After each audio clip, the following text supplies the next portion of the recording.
everybody, Dolores here with another Sweeping Saturday for you. What I'm going to talk to you about today is something that Janet and I introduced at the start of the season, and it's an evaluation tool called the Plumb Line. So I'm just going to show you how to set that up. Some of you have been asking me about it, but it is a little bit of a work to set it up. So I'm just going to go through that. The first thing you're going to need is 150-foot measuring tape, and we have that in the office for you to use. Next thing you're going to need is a laser. So we have this laser on a stand, and then we have a piece of gripper to put it on so it doesn't melt the ice. So again, we have these in the office. You'll also need a bridge. So we have several bridges, but this one has an apparatus on the top of it that can hold your phone so that you can videotape your delivery. Okay, so we only have one of those, so make sure that if you're doing the Plumb Line, you're using the one with the phone holder. And then the last thing you'll need is the actual Plumb Line, and that's what this is. So it's just a stand with an arm that comes out, and you can see the Plumb Line hanging here. And that's the other thing that you'll need. So what I'm going to do is just show you step by step how to set this up. And it's really important to take the time and make sure everything is lined up perfectly if you want to get a really good read.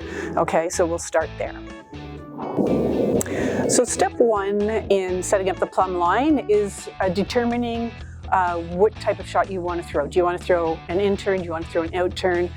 Do you want your line to be edge of 12, edge of 8, edge of 4? So you have to choose your line. So what you're going to do is take the measuring tape and you're going to start it off in the hack.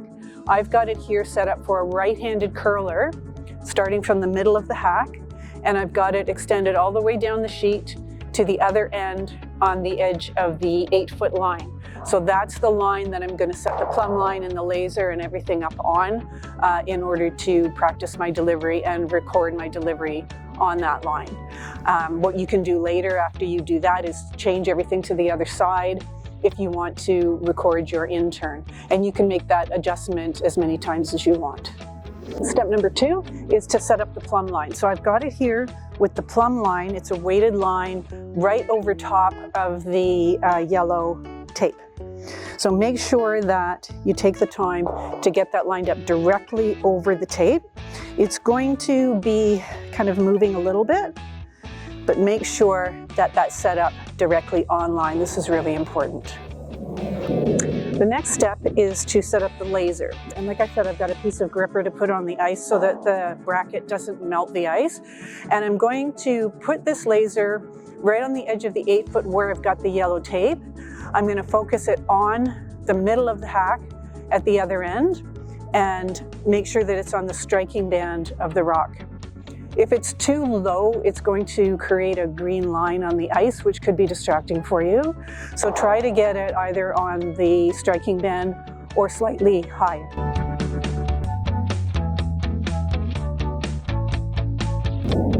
So once you've got the laser set up so that you've got the light focused on the striking band of the rock, now you can move the yellow tape out of the way. So now what we want to do is set up our phone because we want to videotape our delivery. So I've got the bridge with the phone holder on top of it. What I'm going to do is just put my phone in here. I'm going to open the camera, set it on video.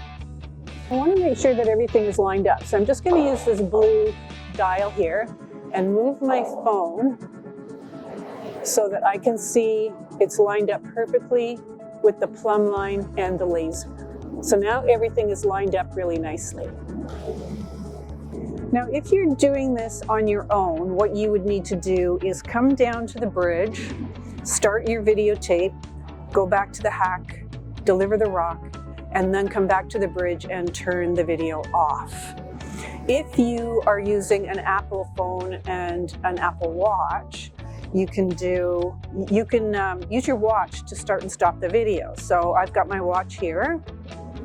I'm going to use the camera remote and I'm going to start there. It will start the video, then I can stop it, and that way I won't need to take as much time to start it, go back to the hack, come back.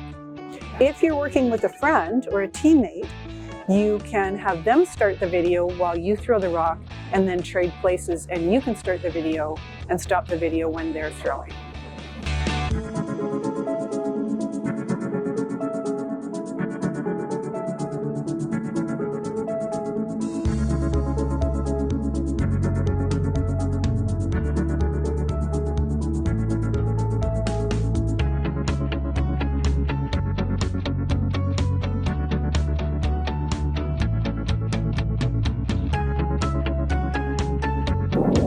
So this is about evaluating your current delivery and identifying things that you can do to make your delivery better. So what you want to look for is how are you setting up in the hack? Where is your rock's starting position? Do you have any lateral movement when you are coming out of the hack? Are you pulling the rock back in your pullback straight, or are you pulling it back to the outside and making a V with your pullback and forward? Because you're changing the trajectory of the rock when you do that. Now, when you come into your slide, are you drifting? Are you sliding on line? Did your foot not get behind the rock? Can you see your foot? If you can see, if your rock is on line and you can see your foot beside the rock, then your foot is not in the right spot, and it's probably going to cause you to drift or slide inside. So there are a lot of different things that you can look at when you're evaluating your video. The only other thing I want to mention is that we're on sheet 4 right now, so we have to use the measuring tape in order to identify the line. If you're doing this on sheet 1, Scott has put some markers in the ice for us. The markers are for in-turns and out-turns, left-handed curlers and right-handed curlers. So if you are booking a sheet of ice to use this setup, try to book sheet 1 if you can. It just saves a bit of time when you're doing your setup. And of course, anytime you want to talk about this or have it reviewed with you, just come and talk to one of us in the office.